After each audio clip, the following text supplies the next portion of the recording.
그리스도 이름으로 하나님 말씀 증거하겠습니다. 사도행전 6장 1절에서 7절까지 말씀을 읽겠습니다. 사도행전 6장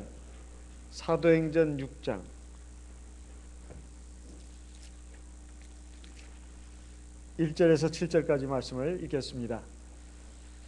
사도행전 6장 1절. 그때 제자가 더 많아졌는데 헬라파 유대인들이 자기의 과부들이 그 매일 구제에 빠짐으로 히브리파 사람을 원망한데 2절. 12사도가 모든 제자를 불러 이르되 우리가 하나님의 말씀을 제쳐놓고 공궤를 일삼는 것이 마땅치 아니하니 3절. 형제들아 너희 가운데서 성령과 지혜가 충만하여 칭찬 듣는 사람 7을 택하라.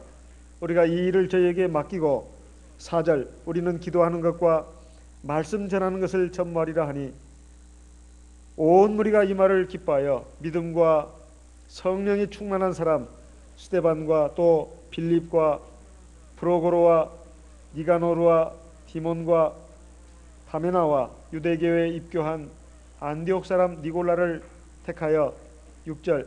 사도들 앞에 세우니 사도들이 기도하고 그들에게 안수하니라. 7절 같이 읽겠습니다. 하나님의 말씀이 점점 왕성하여 예루살렘에 있는 제자의 수가 더 심히 많아지고 허다한 제사장의 무리도 이 도에 복종하니라. 자, 우리가 사도교회를 살펴보면은 참 이 교회의 참 모습은 바로 이런 것이 되어야 되는구나. 그리고 이런 모습의 교회가 될 때 많은 하나님의 백성들이 생기고 그리고 이미 성도가 된 분들도 온전한 신앙 가운데로 나갈 수 있구나, 이런 것을 알 수가 있습니다. 물론 사도교회가 완전 무결한, 모든 면에서 다 완전 무결하다 이렇게 볼 수는 없습니다. 하나님은 완전하시지만 하나님의 말씀도 완전하시고 성령도 완전한 것이지만 사람은 완전할 수가 없습니다. 그리고 교회는 주님이 머리이시고 그리고 교회는 주님의 또 몸이시기도 합니다.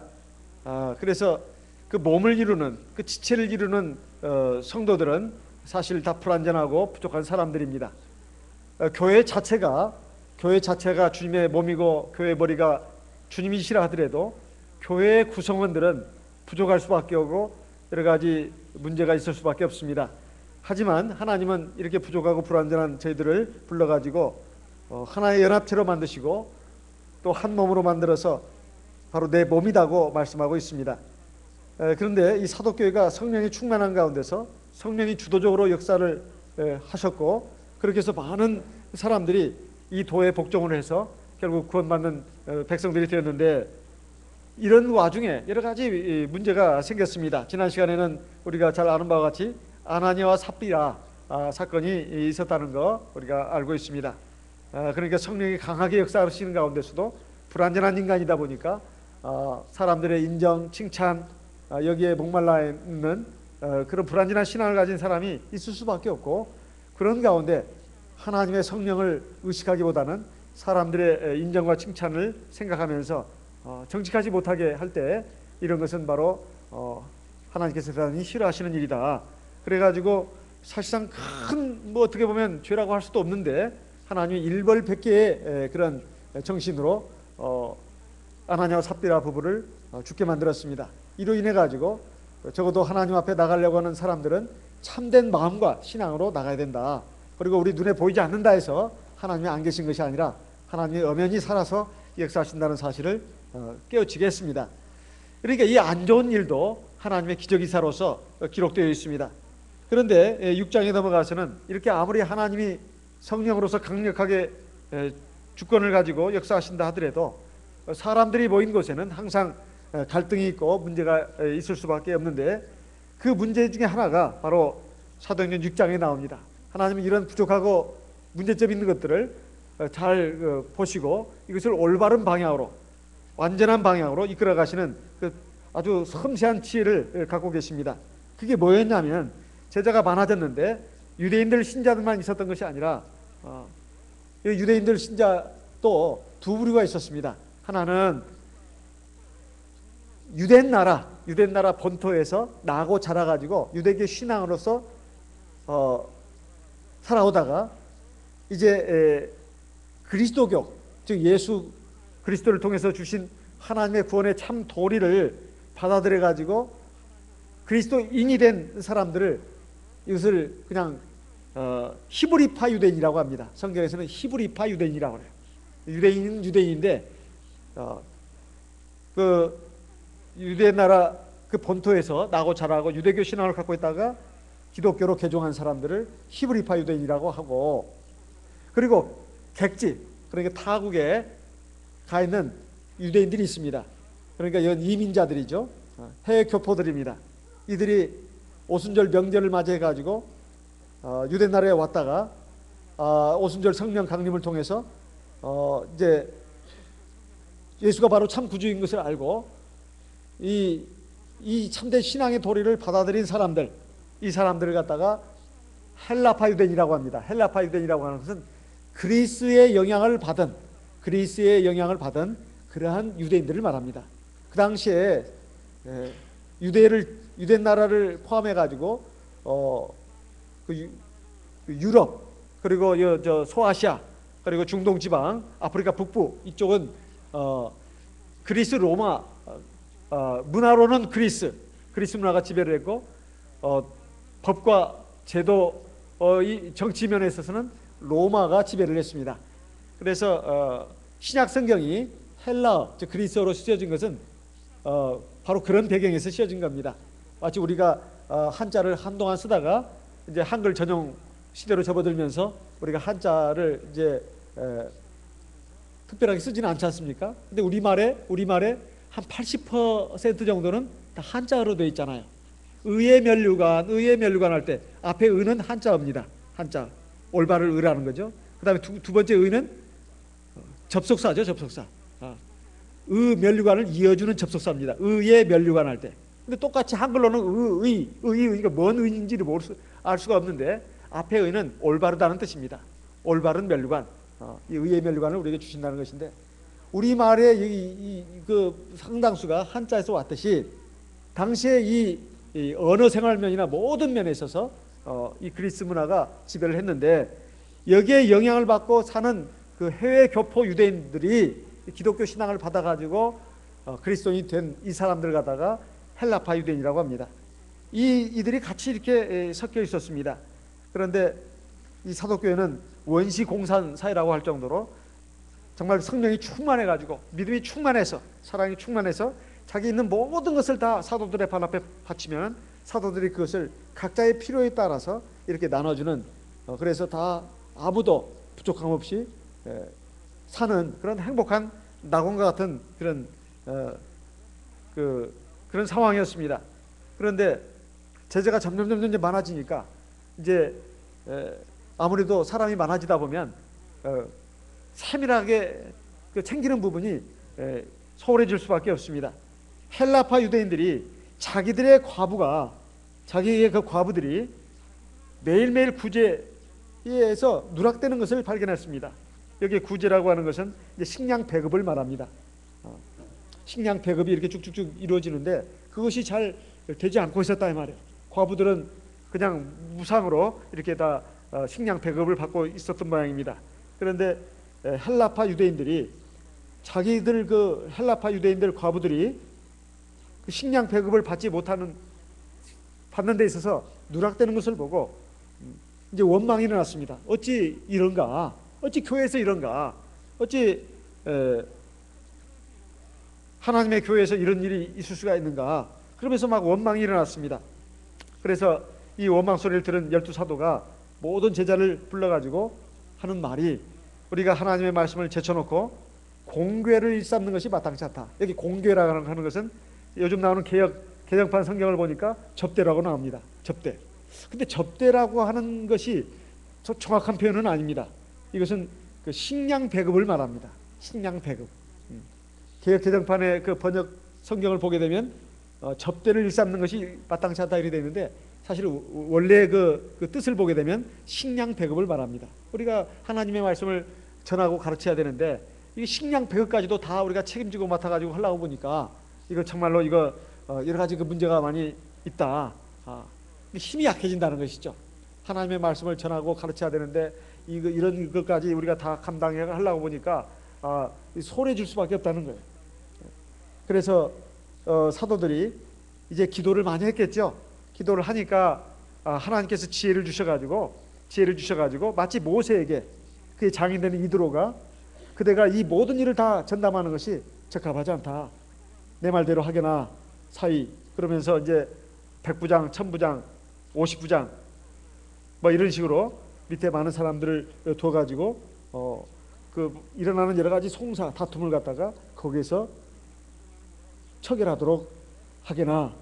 그 말을 듣고 보니까 장인 어른의 말씀이 맞아요. 그래서 그 말을 받아들여 가지고 그렇게 해서 이제 모세의 짐이 한결 가벼워지고, 그리고 모세는 전체적인 것을 통과하고 이제 모든 그 이스라엘 회중들이 잘 질서를 갖추면서 행군을 계속할 수가 있었던 것처럼 사도교회도 역시 그러한 형태는 아니지만은 그와 유사한 그러한 이제 체제가 갖추어지게 됐습니다. 그게 뭐냐? 바로 하나님의 말씀, 기도, 그 영적인 방면에 있어서 지도자는 바로 사도들입니다. 그렇지만은 이제 살림살이 같은 거 이런 것들은 이제 따로 특별히 거기에 전담해서 충성하고 봉사하는 일꾼이들이 있어야 되겠다.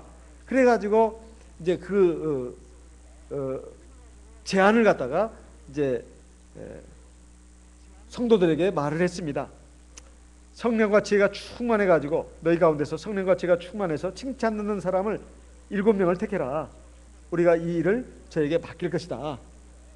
우리가 이 일을 저에게 맡길 것이다. 이 말은 원래는 사도들이 그 권한과 책무도 갖고 있었다는 말입니다. 우리가 이 일을 저에게 맡긴다는 것은 원래는 갖고 있었다는 말. 사도들이 갖고 있었지만은 그것을 갖다가 이제 7 집사에게 맡겨가지고 그 일을 하도록 하겠다는 것입니다. 그러면서 사도들이 하는 말은 4절에 나와 있습니다. 우리는 기도하는 것과 말씀 전하는 것을 전무할 것이다. 전적으로 여기에 치중하겠다. 이렇게 말을 했습니다. 사실은 이것은 교회가 발전해 나가는 데 있어서 우리가 어떤 체제를 갖춰야 되느냐, 이것도 우리가 엿볼 수 있을 뿐만 아니라 우리 신앙의 중점을 어디다 둬야 할 것인가, 이것을 알 수가 있습니다. 우리 신앙의 중점을 어디다 둬야 할 것인가. 사실 오늘 이 시간에 우리가 살펴봐야 될 부분은 바로 이 부분이라고 생각합니다. 사실 우리가 교회 생활을 하는 것은 세상의 친목단체 거기에 나가는 그런 모임과 같은 것이 아닙니다. 완전히 이건 다른 것입니다. 동호인 모임도 아닙니다. 또 우리 무슨 개모임도 아닙니다. 우리 이 모임은 바로 하나님의 구원받은 백성들의 모임입니다.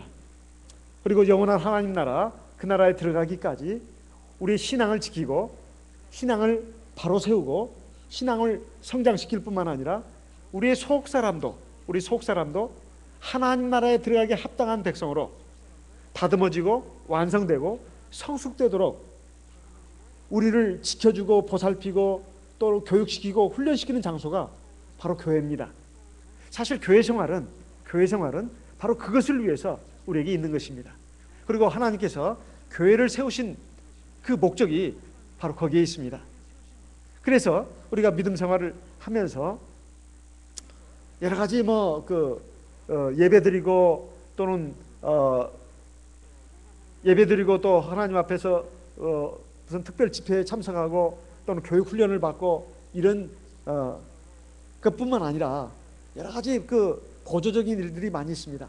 교회 오면은 당번을 정해가지고 봉사를 하는 것들이 있지 않습니까? 차량 운전이라든가 피아노 반주라든가 찬송 인도라든가 그뿐만 아니라 대방교회는 이제 특별히 또 직원이 있어가지고 그 짐을 이제 좀 덜었습니다만은 그래도 여러 가지 봉사하는 부분이 많이 있습니다.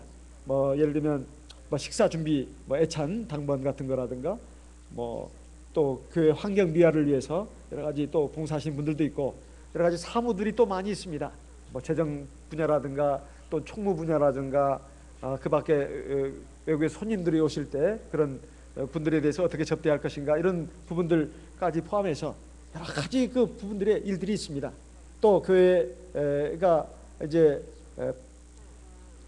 그 목적을 잘 달성하기 위해서 여러 가지 그 교육하고 추진한 일도 많습니다. 예를 들면 하다못해 교회에서 예를 들면 소풍을 간다 하더라도 여러분 어떻게 생각하시는지 모르지만은 사실은 소풍도 세상의 소풍과는 의미가 같지 않습니다. 세상의 소풍은 그냥 먹고 마시고 놀고 이런 것이지만은 우리의 소풍이라고 하는 것은 사실은 우리 구원받은 성도들의 믿음과 사랑의 교제의 시간입니다. 하나님 앞에서 예배를 안식일마다 와서 드리고 밤 예배도 와서 드리지만은 이제 밖에 나가가지고 서로 형제간에 이제 서로 그 사랑의 교제를 나누면서 연합하는 그런 그 시간입니다. 그리고 또 밖에 나가서 하나님의 창조하신 그 아름다운 자연을 보면서 하나님의 권능을 찬송하고 또 하나님이 나를 그동안 어떻게 보살펴 주시고 인도하시는가, 또 세상의 많은 만물들을 보면서 하나님의 섬세한 손길을 느끼면서 우리는 하나님 앞에 또 감사도 드리고 또 앞으로 내가 살아갈 그런 것에 대해서도 생각도 해보고, 이게 소풍 아니겠어요? 소풍이라는 것이 말 그대로 이 걷는 거거든요. 말없이 구경하면서 걷는 것이 그 소자가 그런 소자 아닙니까? 경치를 보면서 걷는 것이죠. 그러면 생각하는 거 아니겠어요? 그러니까 사실은 이게 다 우리의 그 믿음의 성장을 위해서, 또 주님의 몸된 교회가 바로 서는 데 있어서 하나의 그 보조적인 그런 걸로 다 있는 것입니다. 교회에서 식사하는 것도 마찬가지입니다. 얼마든지 집에서 뭐 밥 먹고 그럴 수 있지만은 안식일에 우리가 형제들하고 자매들하고 식사하는 것은 반찬이 많든 적든 맛있든 맛없든 우리가 같은 식사를 가지고 먹으면서 우리가 서로 한 가족이구나, 우리는 하나구나, 이걸 서로 느낄 수 있는 거 아니겠습니까? 그러니 참 이걸 애찬이라고 말하잖아요. 교회에서는 이걸 애찬이라고 말합니다. 뭐 반찬이 많든 적든 좋은 쌀을 썼든 나쁜 쌀을 썼든 그건 상관없이 어쨌든 우리는 주 안에서 다 형제 자매들이기 때문에 형제 자매들이니까 한 상에서 같이 먹는 거 아니에요. 그래서 우리가 서로 사랑의 교제를 나누기 위해서 먹는 것이지 먹을 것이 없어서 교회에서 밥 먹는 건 아니지 않습니까? 이렇게 생각해 봤을 때 교회에서 이루어지는 모든 일들이 다 우리의 신앙의 성장, 그리고 우리 사랑의 연합, 이것을 통해서 우리가 하나님 나라에 들어가는 백성으로서 서로 촘촘한 그물망이 돼가지고 서로를 가르쳐주고 서로에게 배우고 해가지고 서로를 성장시켜가지고 하나님의 온전한 백성으로 나오도록 하기 위해서 있는 것입니다. 그런데 그래도 그렇다 하더라도 핵심이 뭐냐? 바로 하나님의 말씀 그리고 기도하는 겁니다. 우리가 교회에 나오는 목적은 바로 이것을 위해서 나오는 것입니다. 하나님의 말씀을 듣고 배우기 위해서, 그리고 하나님 전에 나와서 기도하기 위해서. 사실 집에서도 기도합니다마는 집에서 기도하는 거하고 하나님 전에 나와서 기도하는 것은 또 의미가 다릅니다. 그것은 개인적인 기도고 이것은 공식적인 기도입니다. 공식적인 기도예요. 특별히 하나님은 내가 두세 사람으로 내 이름을 모인 곳에는 나는 그들과 함께한다, 분명히 약속하셨습니다. 그래서 혼자 하는 기도에도 하나님이 함께 하시고 그 기도를 들어주십니다. 하지만 우리가 이 모여서 기도하는 거기에 하나님의 성령이 강력하게 역사하십니다. 여러분도 많이 들으셨죠? 지난번 영은회 때도 강사님으로 오신 목자님이 대만 교회 간증을 들려주지 않았습니까? 목자님이 이제 예배 시간에 말씀을 증거하시는데 우리 형제 하나가 보니까 목자님 옆에 천사가 서 있더라는 거예요. 천사가 그냥 있는 게 아닙니다. 출석부를 가지고 누구 왔나 안 왔나, 누구 왔구만 체크하고, 안 왔으면 안 왔다고 X표 치고 이렇게 체크하고 있다. 이 간증은 한두 번이 아닙니다. 그리고 어떤 또 대만교회 형제는 예배 시간에 그걸 봤습니다. 천사가 이 통로를 왔다 갔다 하면서 그 무슨 장부 같은 것을 들고 이렇게 체크를 하더라는 거예요. 출석 체크를. 이 간증이 한두 번이 아닙니다. 그렇다면 이 간증은 사실은 하나님의 말씀과 맞는 간증입니다. 모이기를 피하는 자들의 그 나쁜 습관과 같이 하지 말고 그날이 가까울수록 모이기에 힘쓰라고 분명히 히브리서에 말씀하고 있습니다. 그리고 하나님 아버지께서 찾으시는 자들은 신령과 진정으로 예배드리는 자를 찾는다고 요한복음 4장에 말씀하고 있지 않습니까? 하나님 아버지께서 찾는 자들, 신령과 진정으로 예배드리는 자를 찾는다고 했습니다. 구약시대에는 제사였습니다. 제사였어요. 1년에 한 차례 대속죄일에는 전 이스라엘 백성들이 다 모였습니다. 하지만은 각종 제사가 있었고, 그리고 아침 저녁으로 제사가 이루어졌습니다. 아침 저녁으로 성전에서. 그래서 우리가 개인적으로도 하나님 앞에 기도하고 말씀드리는 것도 이것도 제사입니다. 예배입니다. 하지만 하나님 앞에 안식일을 거룩하게 구별해 가지고 나와서 하나님 앞에 예배드리는 것, 이것은 참 우리에게 있어서 굉장히 귀한 것입니다. 그리고 또 특별히 시간을 내 가지고 밤 예배도 참석하는 것은 굉장히 아름다운 일입니다. 어쨌든 우리의 신앙의 중점은 하나님의 말씀 그리고 기도입니다. 이것에 우리가 주안점을 둬야 합니다. 그것이 주안점이 된다면 나머지 것들은 보조다, 이렇게 생각하시면 됩니다. 우리가 주객을 전도한다, 이런 말을 종종 듣습니다. 주가 무엇이고 객이 무엇인가, 중요한 점을 잡아야 되고 부수적인 것은 조금 부족해도 괜찮습니다. 그런데 중요한 점을 놓쳐버리고 부수적인 것을 막 목을 메고 매달린다면 이것을 갖다가 뭐라고 그러냐, 주객이 전도됐다고 말합니다. 전도라는 것은 뒤바뀌었다는 것, 뒤집어졌다는 뜻입니다. 뒤집어졌다는 뜻이에요. 그런데 사람들이다 보니까 부수적인 일, 보조적인 일에도 불평과 원망이 나오게 돼 있다 이 말이에요. 그래서 매일매일 그 식량 배급이 자기들 사람들에게, 과부들에게 빠진 것을 놓고 히브리파 사람들을 원망했습니다. 그러니까 이 주도적인 일을 하는 사람들은 히브리파 유대인이었던 것 같습니다. 그러니까 사도들은 참 이런 일로 인해 가지고 참 문제가 생기면 이건 참 곤란하다, 그래가지고 우리가 너무나 여기에다가 전념을 하면 안 되겠다고 사도들이 먼저 모범을 보였는데, 바로 우리가 하나님의 말씀을 제쳐놓고 우리가 이런 식량 배급하는 일에 치중하는 것이 마땅치 않다. 그렇다고 이것이 필요 없다는 것이 아니다. 이것을 전담하는 사람들이 있어야 되겠다. 그래서 그 일이, 식량 배급하는 일이 뭐 얼마나 대단한 일도 아닙니다. 그런데도 교회의 일은 세상 일과 다릅니다. 교회 일은 세상 일과 달라요. 교회 일이 왜 세상 일과 다르냐? 교회 일은 하나님의 일이기 때문에 그렇습니다. 그래서 집에 청소하는 거하고 교회 청소하는 건 다릅니다. 집에 청소하는 건 자기 일입니다. 육신의 일이에요. 하지만 교회에서 청소하는 것은, 이것은 하나님의 일입니다. 그리고 교회에서 이루어지는 모든 일들은 사실은 다 하나님의 일입니다. 그래서 사도들은 바로 이 점을 생각을 했습니다. 그래가지고 식량 배급하는 일이야 아무나 시킬 수도 있지만은 이제 최초로 사도들 외에 교회 일에 봉사하는 일꾼들을 세우는 그 장면이 바로 사도행전 6장에 최초로 나타납니다. 그들을 일컬어서 뭐라고 그러냐, 집사라고 했습니다. 집사. 원래 집사라고 하는 것은 당시에 로마 사회 뿐만 아니라 그 거슬러 올라가서 그리스 시대, 그리고 그 전에 거슬러 올라가지고 그 고대, 이제 쉽게 말하면 유럽 그 사이에서 오랫동안 사회적인 전통으로 내려왔던 것 중에 하나입니다. 재산이 많은 그 부자들은 그 많은 재산을 다 관리할 수가 없습니다. 그래서 종들을 많이 두는데요, 종들 가운데서도 특별히 선택된 사람을 집사라고 합니다. 이 집사는 종 중에서, 그것도 쉽게 말하면 우두머리급 종이에요. 그래가지고 주인의 그 식사 준비라든가 그 다음에 재산 관리, 이런 것들을 처리하는 그런 사람들이었습니다. 이것이 사회적으로 이미 보편적으로 있어온 제도예요. 이것을 갖다가 교회로 편입을 해온 겁니다. 교회로 편입을 해온 거예요. 장로도 마찬가지입니다. 장로도 고대 로마 사회에 있었던 제도입니다. 그 고대 로마의 그 정치 체제를 보게 되면 이제 원로원이 있었는데요, 거기에 장로들이 있어요. 장로들은 나이가 많이 든 사람입니다. 그리고 지혜와 경험이 풍부한 사람이에요. 뿐만 아니라 덕망이 높고 신망이 높은 사람들입니다. 그런 사람들을 장로라 해가지고 이렇게 추천을 해주면 그 원로원 회의에 들어가가지고 모든 국사를 전담을 하고 거기에서 통치자를 뽑습니다. 통령을 뽑는다 이 말이에요. 또 참정관을 뽑습니다. 그 장로들이 하는 일이에요.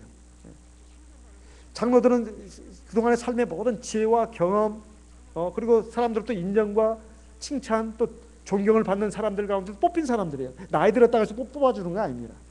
그래가지고 그 장로들이 그 사회를 이끌어가는 지도 계급이었습니다. 그것이 교회로 들어왔어요.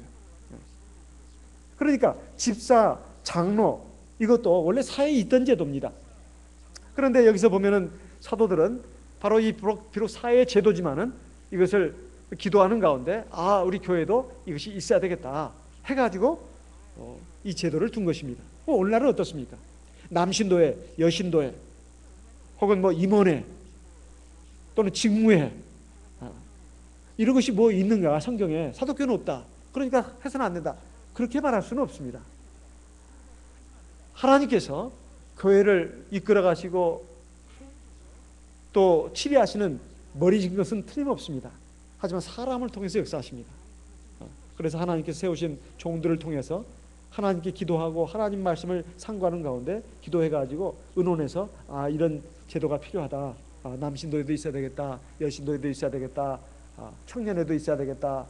그러면 그거 되는 겁니다. 하나님의 말씀에 어긋나지만 않는다면 가능하다 이 말이에요. 성경에 어디 청년회가 어디 있냐, 아동반이 어디가 있냐 이렇게 말하면 이건 참 성경을 잘못 이해를 하신 겁니다. 그래서 그런 것들을 두는 이유가 종교교육, 그러니까 신앙교육을 바로 하기 위해서 두는 것입니다. 그 본래의 취지, 목적을 알고 거기서 벗어나지만 않는다면, 그리고 그것을 추구한다면 이건 하나님의 뜻에 합당한 것입니다. 근데 최초의 일꾼이 바로 뭐였느냐 하면 집사였습니다. 집사였다. 그 집사를 뽑는 데 있어서 3절을 보게 되면 참 우리에게 많은 것을 생각하게 합니다. 그 조건이 세 가지입니다. 세 가지. 3절에 보면 너희 가운데서 그랬습니다. 너희 가운데라고 하는 것은 바로 사도교회 성도들 가운데서 그 말입니다. 사도교회 성도들 가운데서 첫째, 성령이 충만한 사람을 택해라 이런 말입니다. 성령이 충만한 사람. 대체 누가 성령이 충만한가? 어떻게 알 수 있을까요? 성령이라고 해서 하나님의 영인데 어떻게 저 사람이 성령이 충만한지를 어떻게 아냐 이 말이에요. 사실 이건 영적인 사람을 말합니다. 성령에 사로잡힌 사람. 가장 쉽게 말한다면 성령의 기도를 많이 하는 사람이 아닙니다. 성령은 받긴 받았는데 성령만 모셔놓고 있으면 대체 그 사람이 성령이 충만한지 안 하는지를 본인이 어떻게 알겠습니까? 성령 기도를 많이 해야 성령이 충만해집니다. 이거 당연한 거 아니겠어요? 에? 테니스 선수는 테니스를 열심히 쳐야 합니다. 테니스를 잘하죠. 축구 선수는 공을 많이 쳐야 합니다. 그 다음에 수영 잘해가지고 저번에 금메달 딴 사람이 누구였죠? 박태환? 아무리 키 크고 아무리 그 건장한 체격을 가졌어도 수영 선수가 수영을 제대로 연습 안 하면 중국의 순양한테 지는 거예요. 우리 하나님의 성령 받은 성도가 성령 기도를 안 하고서 성령이 충만해진다? 이건 말도 안 되는 소리입니다. 이건 궤변이에요. 궤변입니다. 성령을 받았으면 성령 기도를 많이 해야 성령이 충만해지는 겁니다. 그렇다고 해서 무작정 기도가 되지도 않습니다. 뭔가 은혜를 받고 믿음이 생겨야 기도를 또 하게 돼 있어요. 은혜를 받고 은혜를 받고 믿음이 생겨야 기도가 되는 것인데 은혜도 안 받고 믿음도 안 생겼는데 무슨 기도가 나오냐 이 말이에요. 은혜를 받고 믿음이 생기려면 어떻게 해야 되죠? 말씀을 많이 먹어야 합니다. 하나님의 말씀을 많이 먹어야 돼요. 네. 하나님의 말씀을 많이 먹어야 은혜를 받고 믿음이 생겨가지고 기도할 마음이 생기는 겁니다. 그리고 기도거리가 많아져요. 기도 시간이 해도 지루하지가 않습니다. 그래서 성령이 충만하려면 성령 기도를 많이 합니다. 성령 기도는 그냥 무작정 기도한다고 해서 되는 것이 아니라 은혜를 받고 믿음이 생겨야 기도가 가능하다. 그것은 바로 하나님의 말씀입니다. 그래서 예배 시간에 열심히 참석하는 것이 참 중요합니다. 뿐만 아니라 개인적으로도 성경을 꼭 읽어야 합니다. 적어도 하나님의 일꾼 될 사람들은 개인적으로 성경 읽는 시간을 갖지 않으면 사실은 인간적인 지혜와 능력으로 일하는 겁니다. 인간적인 열심으로. 그 꼭 나쁘다는 건 아니에요. 어떤 한계가 있다는 것이죠. 한계가 있다는 거예요. 그리고 성령이 충만해야 하나님이 믿음을 주십니다. 성령 기도를 많이 해야 믿음도 주시고 참 지혜도 주셔요. 그리고 하나님의 일을 하기에 합당한 마음과 정신도 주십니다. 제가 언젠가도 말씀드렸습니다. 교회 일이라고 해서 다 하나님의 일이 되는 게 아니라고. 교회 일도 세상 일이 될 수 있고 인간의 일도 될 수 있다고 말씀드렸습니다. 왜냐하면 하나님을 향한 믿음을 가지고 하나님이 주신 그 믿음과 지혜와 능력으로 하지 않으면 그게 자기를 위한 일이 된다 이 말이에요. 자기를 위한 일. 그리고 인간적인 일이 돼버립니다. 그러면 세상 일이지 뭐겠습니까? 거꾸로 말씀드리겠습니다. 세상 일도 하나님의 일이 될 수가 있습니다. 어떻게 해요? 내가 직장 생활도 나는 이건 하나님의 일이라고 생각하고 늘 기도하면서 합니다. 직장 생활도 하나님께 기도하고 한다 이 말이에요. 학교 다니는 학생들도 기도하면서 공부합니다. 이거 내가 장차 하나님을 위해서 내가 지금 공부하는 것이라고. 그건 하나님의 일입니다. 꼭 목자직만 성직이 아니에요. 세상 모든 직업이 다 성직이 될 수 있다 이 말이에요.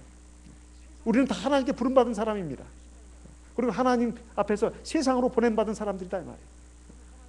세상 일, 직장 일은 아무것도 아니다. 그건 자기 생각입니다. 그건 자기 생각이에요. 세상 직업도 내가 어떤 마음과 정신으로 하는가, 정말 믿음으로 하는가, 아니면 내가 먹고 살기 위해서 하는가. 내가 먹고 살기 위해서 하는 일이라면 그건 세상 일입니다. 하지만 내가 하나님의 영광을 위해서, 하나님의 나라를 구하기 위해서 하는 일이라면 그것은 성직입니다. 그건 성직이에요. 세상에 어떤 일을 하더라도, 하다못해 청소부 일을 하더라도 그 성직이 될 수가 있습니다. 그런데 바꿔서 교회에서 직분을 받았는데 이것이 나의 이름을 나타내고 사람들에게 인정받고 하는 도구로만 사용되는 것이고 아무 내가 일도 안 한다면 그것은 성직이 아니라 세속직입니다. 그리고 그 자리를 하나 놓고 그렇게 다투고 싸우고 그리고 이게 막 시기 질투하고 경쟁하는 그런 도구로 변질됐다면 그것은 세속직이지 성직이 아니다 이 말이에요. 그것을 구별하는 그 기준이 뭐냐? 믿음입니다. 그 믿음은 바로 성령이 충만한 사람이 그 믿음의 실체를 알 수가 있어요. 구분할 수 있습니다. 성령이 충만해야만 인간적인 생각이 사라지고 하나님의 마음과 생각으로 가득 차게 됩니다. 이건 자기 힘으로 되는 것이 아니고 자기 의지와 노력으로 되는 게 아닙니다. 성령이 그렇게 만들어가는 거예요. 근데 내가 마음으로만 생각하고 그래 나는 성령 받았어 하나님의 뜻이 뭔가 이렇게 묵상만 하는 사람, 안 하는 사람보다는 훨씬 낫습니다. 그렇지만 성령이 그렇다고 충만하는 게 아니에요. 묵상을 가지고 그걸 성령 충만하다고 말하면 그것도 궤변입니다. 어떤 분은 또 이렇게 생각할 수도 있을 것 같아요. 나는 기도는 많이 안 하지만 찬송은 많이 부른다고. 찬송이 바로 기도가 아니냐고. 누가 그런 말을 합니까? 찬송이 어떻게 기도가 되냐 이 말이에요. 찬송은 찬송이죠. 그게 왜 기도가 되냐 이 말이에요. 찬송의 가사를 보면은 사실은 하나님의 말씀이라고 하기에 어려운 가사들도 굉장히 많습니다. 그저 자기의 받은 은혜를 가지고 느낌 받은 것을 가사말로 적어놓은 거예요. 그러니까 찬송의 가사가 그게 기도라고 말한다면 그건 궤변입니다. 그것도. 그렇다고 찬송이 필요 없다. 그건 아니에요. 찬송은 아름다운 것입니다. 찬송은 아름다운 거예요. 찬송 많이 불러야 합니다. 찬송은 귀한 거예요. 하나님 기뻐하십니다. 그렇지만은 기도 안 하면 그 찬송은 이거 인간적인 노래가 잘못하면 될 수가 있어요. 잘못하면. 그래서 그렇게 돼서는 안 된다 이 말이죠. 다른 봉사도 마찬가지입니다. 어쨌든 우리가 성령이 충만한 사람이 되려면 당연히 성령 기도를 많이 해야 합니다. 그 다음에 지혜가 충만하다고 되어 있습니다. 여기서 앞에 그 대답이 있습니다. 해결이 책이 있어요. 지혜라고 하는 것은 사물의 이치를 아는 것, 인간과 사물 또 인간 삶의 이치를 아는 것을 지혜라고 합니다. 이 지혜는 지혜의 근본은 하나님이십니다. 하나님이 인간들에게 적절히 나눠주신 것이죠. 그런데 우주 만물의 이치와 영원한 삶의 이치를 아는 것이야말로 참 지혜입니다. 그리고 나머지 그 지혜들은 다 이 참 지혜에서 파생된 지혜들입니다. 이 지혜를 받으려면 바로 지혜의 근본이신 하나님께 연결이 돼야 합니다. 그래서 세상 학식은 별로 갖고 있지 않아도 세상에서 학교 가방끈은 짧아도 지혜가 있는 분이 있어요. 이런 분들의 공통적인 특징은 뭐냐? 믿음이 좋다는 겁니다.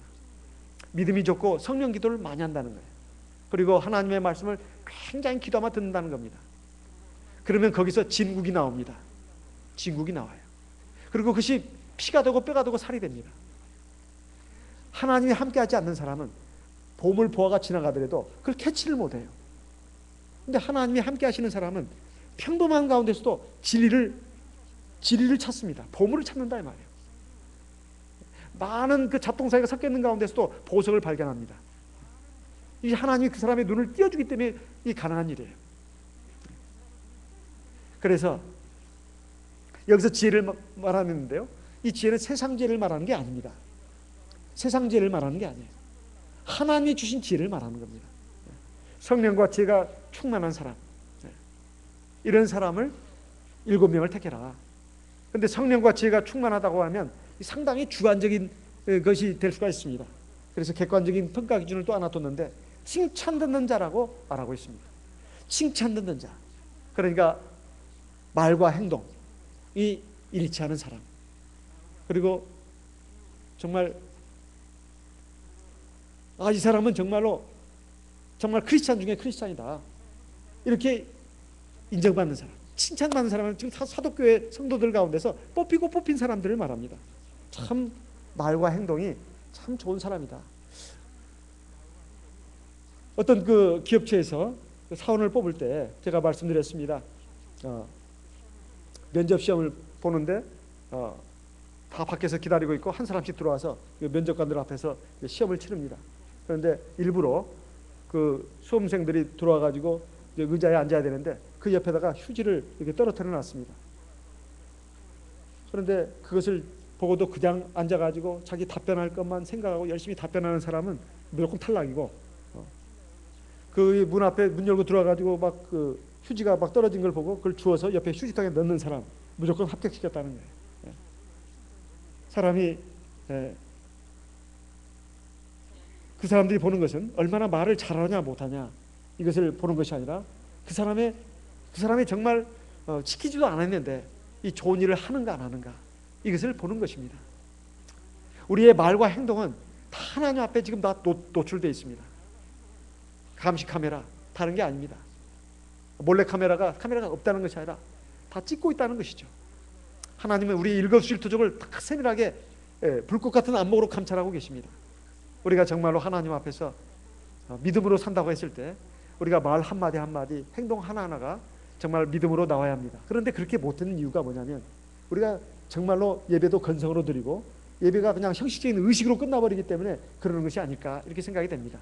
우리가 기도를 하더라도 정성껏 기도하고 또 하나님 말씀도 참 귀담아 듣고, 그렇게 해서 내가 눈 뜨고 이제 교회 문을 나선 순간도 바로 이제 내가 오늘 예배 시간에 안식일에 듣고 배운 말씀 또 기도했던 그런 내용들이 실전에 가서 어떻게 펼쳐지는가, 이것을 시험하는 장일 수도 있습니다. 그러니까 우리가 그런 것을 생각하면서 꼭 사람에게 보이기 위해서가 아니라 사람에게 보이기 위한 것은 결국은 한계가 있습니다. 결국은 그 바닥이 드러난다 이 말이에요.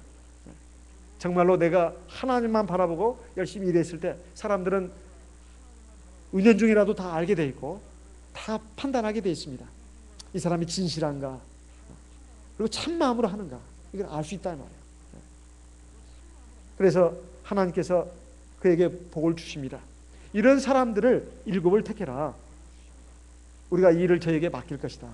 사실은 그 당시에 식량 배급이라고 하는 일은 그렇게 대단한 일은 아니었지만은 그래도 그런 일을 맡기는 사람으로서 7명을 택했습니다. 그 중에 한 사람이 바로 스데반이었고 또 빌립이었습니다. 이 스데반과 빌립은 이 일뿐만 아니라 자기들이 스스로 자천해가지고 나가서 막 복음도 전하고 그렇게 했습니다. 스데반은 많은 유대인들 회중 앞에서 하나님의 말씀을 전하고 증거하다가 순교까지 하지 않았습니까? 빌립은 또 어떻습니까? 빌립은 구스네시를 갖다가 가서 성령의 지도를 받고 지시를 받고 가가지고 복음을 전하지 않았습니까? 그래가지고 그 구스네시가 이디오피아에 가가지고 바로 하나님 그 복음을 전해가지고 아프리카의 나라에서 2차 대전 전까지 유일하게 기독교 국가, 그 후로는 좀 조금 달라졌습니다만 이디오피아라고 합니다. 이 이디오피아에 바로 그 오랜 세월 동안 안식일을 지키고 그리고 침례를 받는 이것이 아주 수백 년 동안 이루어지게 된 데는 바로 구스네시가 이디오피아에 들어가가지고 이제 복음을 전했기 때문에 이런 기독교 국가가 됐다는 것이 이 정설입니다. 그런데 그 구스네시에게 복음을 전한 사람이 누구냐? 바로 7 집사 가운데 한 사람이었던 빌립입니다. 빌립이에요. 근데 여기서 특기할 만한 것은 5절에 니골라가 나옵니다. 니골라. 5절에 보면 7명의 집사 가운데 유대교에 입교한 안디옥 사람 니골라. 다른 사람들은 그 출신지를 말하고 있지 않는데 유대교에 입교한 안디옥 사람이라고 말하고 있습니다. 이게 원래는 유대교를 갖지 않은 이방인이었다는 뜻입니다. 이방인이었다는 뜻이에요. 이 니골라라는 사람이 이제 하나님의 몸된 교회에 들어와 가지고 원래 이제 유대교로 개종을 했다가 이제 하나님의 몸된 교회에 들어오게 된 것입니다. 사도교에 들어오게 된 거예요. 그래가지고 워낙 출중한 사람이었던 것 같습니다. 처음에 굉장히 행실이 좋았던 것 같습니다. 그래가지고 7 집사 가운데서 택함을 받았습니다. 그런데 이 니골라가 나중에 교만해져 가지고 소위 말해서 니골라파를 만들었다는 것입니다. 니골라파. 계시록 2장에 보게 되면 에베소 교회에 보낸 편지, 그 다음에 버가모 교회에 보낸 편지를 보게 되면 이 니골라당의 교훈을 따르는 사람들이 있다. 그러면서 하나님께서 성령으로 엄하게 경고하시는 내용이 나옵니다. 많은 그 학자들은 그 니골라파, 소위 말해서 이단으로 찍힌 이 니골라파에 속한 사람이 바로 이 7 집사 가운데 한 사람인 니골라라고 많은 사람들이 그렇게 보고 있습니다. 그가 그 이와 동일한 인물인지 어쩐지는 우리가 성경만 가지고는 확인할 수 없습니다. 많은 사람들이 그렇게 보고 있다 이 말이에요. 그러니까 초기에 일꾼으로서 참 귀하게 선택을 받았지만은 니골라당에 쉽게 말하면 우두머리가 됐다, 창시자가 됐다는 것입니다. 그게 왜 그럴까요? 니골라당은 육체의 교훈을 중시하는 사람입니다. 육체의 교훈을 중시하는 사람이에요. 그러니까 명예, 지위, 또 사람들의 칭찬, 인정, 이런 것들을 추구하고 사람을 무리를 나누는 사람들이 바로 니골라당이다 이 말이에요. 그래서 교회 일을 할 때 조심해야 될 것이 그것입니다.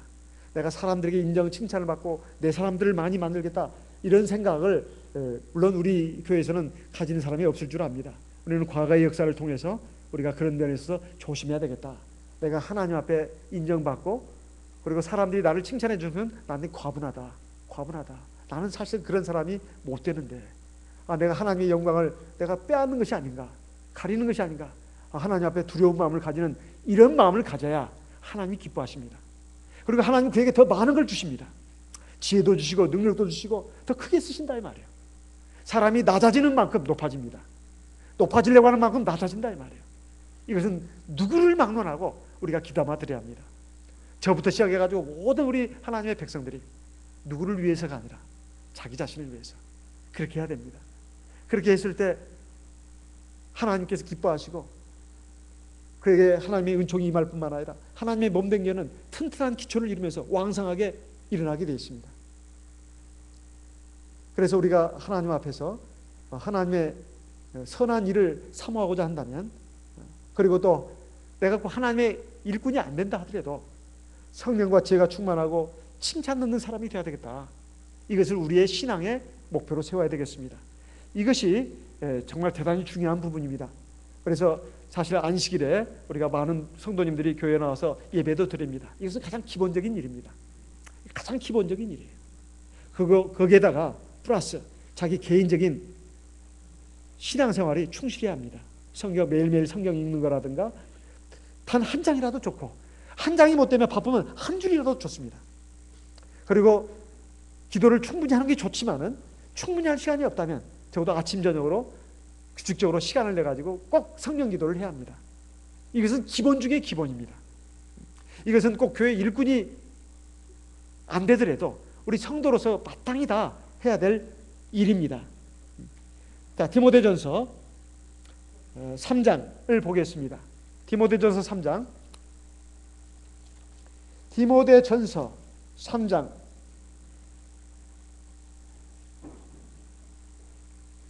디모데전서 3장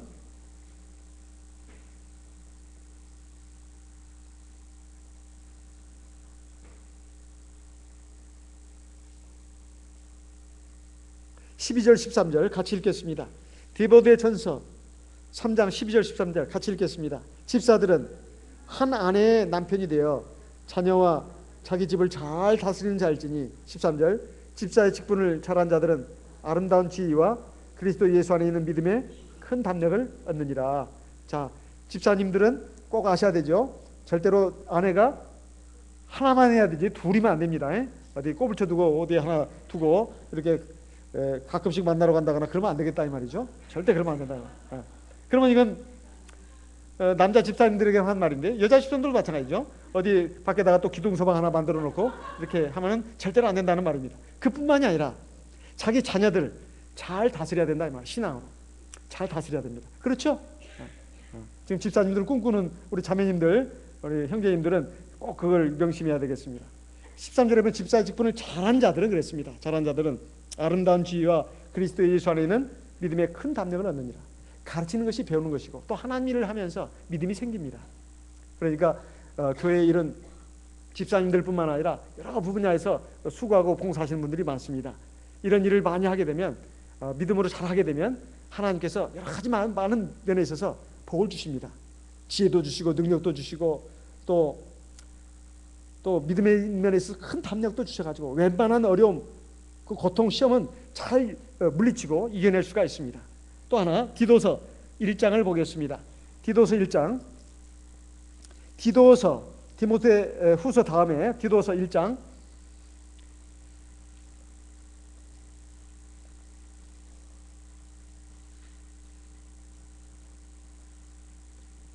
디도서 1장에 보게 되면 이제 장로에 대해서도 이제 말씀하고 있습니다. 장로에 대해서도 말씀하고 있어요. 이제 이것은 꼭 장로님들뿐만 아니라 우리 교회에서 모든 성도님들이 다 또 생각해야 될 그런 부분들입니다. 6절에 보면 책망할 것이 없고 한 아내의 남편이며 방탕하다 하는 비방이나 불순종하는 일이 없는 믿는 자녀를 둔 자라야 할지니라. 7절 감독은 하나님의 청직으로서 책망할 것이 없고 제 고집대로 하지 아니하며 급히 분내지 아니하며 술을 즐기지 아니하며 구타하지 아니하며 더러운 일을 탐하지 아니하며 8절 오직 나그네를 대접하며 선을 좋아하며 근신하며 의로우며 거룩하며 절제하며 9절 같이 읽겠습니다. 밑분 말씀의 가르침을 그대로 지켜야 하리니 이는 능히 바른 교훈으로 권면하고 거스려 말하는 자들을 책망하려 하려 함이라. 교회의 모든 직책들이 사실 하나님의 말씀 그리고 성령의 진리 안에서 바로 서기 위해서 하는 일입니다. 그러니까 우리가 그런 것을 생각하고 특별히 교회 직분자 되시는 분들을 위해서도 많이 기도해야 되겠습니다. 또 내가 교회 직분자가 아니라 하더라도 내가 하나님 앞에서 성령 충만하고 지혜가 충만하고 그리고 세상 사람들에게 빛과 소금의 직분을 다해서 칭찬 듣는 이런 사람이 되는 것이 합당한 일입니다. 이렇게 해서 하나님의 몸된 교회가 바로 서고 왕성하게 일어날 수 있도록 그리고 이 땅에 바로 하나님의 나라가 널리 확장될 수 있도록 우리가 힘을 써야 되겠습니다. 우리 다 같이 하나님께 기도하겠습니다. 연약하고 부족한 저희들을 불러가지고 당신의 백성으로 자녀로 삼으시고 제자로 삼으신 우리 주님을 찬송해야 되겠습니다. 이제 우리가 주님의 제자로서 주님의 일꾼으로서 합당한 그러한 사람이 될 수 있도록 우리에게 성령의 충만함을 주시고 지혜의 충만함을 주시고 또 세상에서 빛과 소금의 직분을 다해서 칭찬 듣는 사람이 되게 해달라고 기도하겠습니다. 그리고 더 나아가서 이렇게 해서 우리 주님의 몸된 참교회가 바로 서고 견고하게 서고 또 왕성하게 일어나서 하나님의 뜻이 이 땅에 펼쳐질 수 있도록 우리 다 같이 기도하겠습니다. 기도하는 도중에도 우리 아까 처음에 기도할 때 부탁드렸던 내용을 마음에 생각하시면서 같이 기도하겠습니다. 특별히 우리 교회 지금 아동반, 중고등부, 대학부, 사회청년부 청년들을 위해서도 기도해 주시기 바랍니다. 우리 교회 장례가 이 청년들과 학생들에게 있습니다. 이 청년들과 학생들이 안식일 예배에 잘 참석할 수 있도록 오전 오후 예배에 지금 우리 아동들 몇 분들은 몇 사람들은 잘 참석하고 있습니다. 중학생 또 대학생 청년들도 좀 참석하고 있습니다. 근데 요즘 들어가지고 이 참석을 거의 다 잘 못하고 있습니다. 이제 5시쯤 되면 아마 이제 또 올 겁니다. 그래서 이렇게 불완전한 안식일을 지킬 것이 아니라 온전한 안식일을 지키는 우리 청년들, 우리 학생들, 우리 아이들이 될 수 있도록 우리 아이들과 우리 청년들을 위해서 같이 기도하는 시간 갖도록 하겠습니다. 다 같이 기도하겠습니다.